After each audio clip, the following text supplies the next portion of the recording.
A man saw a passenger being stopped for missing the flight, so he kindly helped the passenger. How bad can it be?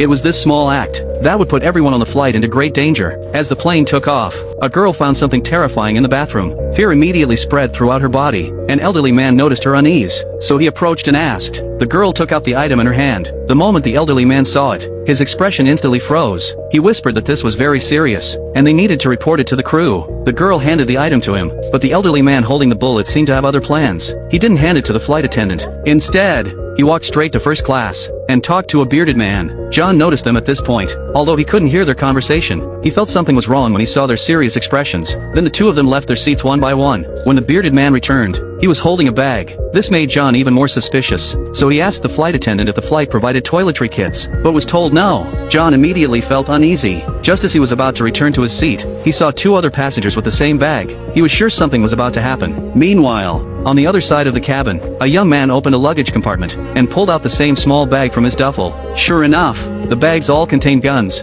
The hijacking began. Everybody down! Down! Stay in your seats! Do not move!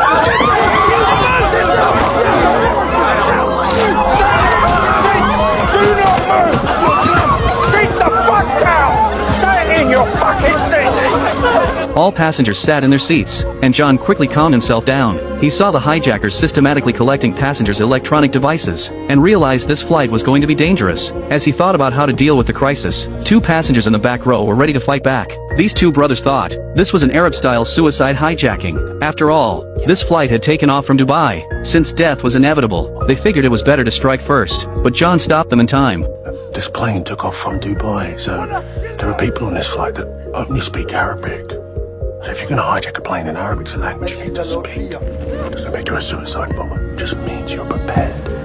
Just as John had guessed, these hijackers weren't planning a suicide mission. After they took control of the cabin, they faced resistance when trying to seize the cockpit. Captain Jack saw the armed hijackers through the monitor. He immediately contacted Dubai's control tower and reported the crisis on the plane. He was ready to die before opening the door. But what he didn't know was that the hijackers were planning something even worse.